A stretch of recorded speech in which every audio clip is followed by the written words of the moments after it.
everyone, my name is Maimajan. I am from class 9th D. Today's my topic is the French Revolution before and after. French revolution 1789 से 1799 के बीच हुई थी। French revolution होने के कई सारे कारण थे, जैसे कि बेरोजगारी बढ़ गई थी, लोगों के पास खाने के लिए कुछ नहीं था, पॉलिटिकल में बहुत सारे ऐसे ऑपरेशन हो गए थे जिसकी वजह से फ्रेंच रेवोल्यूशन हुई। और सबसे बड़ा इम्पैक्ट ये था लुई सिक्सटीन की जो पर्सनल लाइफ थी, इसने भी इस पर बहुत बड़ा इम्पैक्ट गिरा था।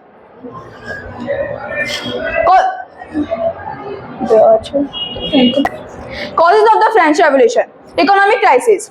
ये बात 1756 की है। इस टाइम अमेरिका एक ब्रिटिश कॉलोनी थी। ब्रिटिश और फ्रांस के बीच में कोई काफी अच्छे रिलेशनशिप नहीं थे, तो जब 7 इयर्स की वॉर करी थी अमेरिका ने ब्रिटिश के खिलाफ, उस टाइम फ्रांस ने अमेरिका को बहुत सारे पैसे दिए थे। इसकी वजह से फ्रांस काफी ज्यादा इकोनॉमिक नीचे गिर गया था। इसके बाद जो 1 ईयर की वॉर हुई थी, जिस वॉर को कहा गया था दी एंग्लो फ्रेंच वॉर, इस वॉर के बाद जो फ्रांस था उसके ऊपर 2 बिलियन लिब्रे का कर्ज आ गया था। जो लुई सिक्सटीन की जो पर्सनल लाइफ थी उसने इस पे इस तरह से इम्पैक्ट करा था, क्योंकि जो मारी एंटोनिया थी वो एक ऑस्ट्रिया की प्रिंसेस थी, और मारी एंटोनिया ऑस्ट्रिया की प्रिंसेस थी और ऑस्ट्रिया फ्रांस का दुश्मनी था। और मारी एंटोनिया के कई सारे लव अफेयर्स चल रहे थे, ऑस्ट्रिया में भी फ्रांस में भी। और तो लोगों को लगता था कि ऐसा कौन कर सकता है कि जैसे हमारी जो रानी है वो उनके लिए वो भगवान समान थी, कैसे कर सकते हैं हमारी रानी हो के वो हमारे लिए भगवान समान थी।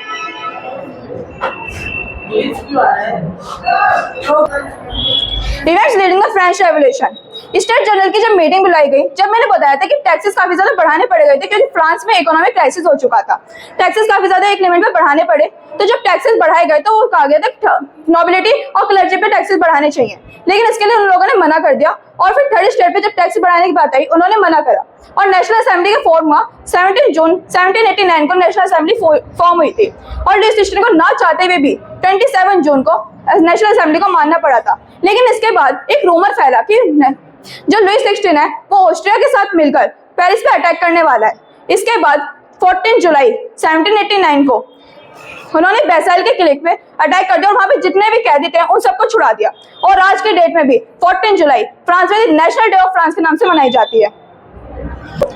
रोबेस्पियर, जब फ्रेंच रेवोल्यूशन हो गई थी उसके बाद रोबेस्पियर एक जैकोबिन क्लब का लीडर था, और वो वहां से आया था, और रेंज ऑफ टेरर का भी वो लीडर बना था।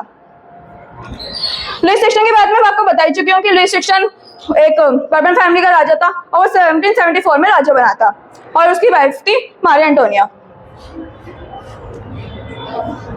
रेंज ऑफ टेरर में क्या हुआ था, रोबेस्पियर को एक डर था कि जो मतलब फ्रांस की जो साइड की कंट्री है वो अभी भी मोनार्की है, उनकी वजह से फ्रांस दोबारा मोनार्की ना बन जाए। इसका एक बहुत डर जो था, इसलिए जो भी मोनार्की को सपोर्ट कर रहे थे फ्रांस में उसने उसे मार दिया, और इसके वजह से थाउजेंड ऑफ पीपल की डेथ हुई थी, और उसके शक की बुनियाद पे। और फाइनली 1795 में फ्रांस के पास एक कॉन्स्टिट्यूशन आया था जिसके अंदर 17 आर्टिकल थे, और वो 17 के 17 आर्टिकल 3 वर्ड्स पे डिपेंडेंट थे, liberty, equality and fertility. Change in society, जो मोनार्की से वो रिपब्लिक में बन गया था। जो स्टेट थे उसमें क्लर्जी और नोबिलिटी के पास काफी ज्यादा पावर्स थी, प्रिविलेज थे, और उन सब पे काफी ज्यादा रोकथाम हुई थी। इसके बाद आया था नेपोलियन। जैसे कॉन्स्टिट्यूशन आया इसके बाद ये तो हो गया था कि जो सब तक ठीक चल रहा था, लेकिन जो हाइपर इन्फ्लेशन था उसका खतरा कभी भी कम नहीं हुआ था। हाइपर इन्फ्लेशन की वजह से बेरोजगारी लोग अभी भी मरे ही जा रहे थे।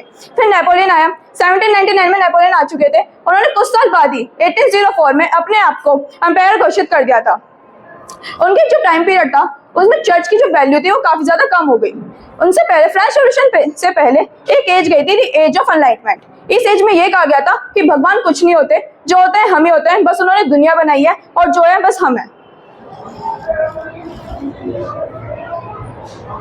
जो फ्रेंच रेवोल्यूशन का इम्पैक्ट था वो सिर्फ और सिर्फ फ्रांस में नहीं रहा था, ऑल ओवर द वर्ल्ड फैला था। डेमोक्रेसी आप जो भी आप देख रहे हो all over the world French revolution से आई थी।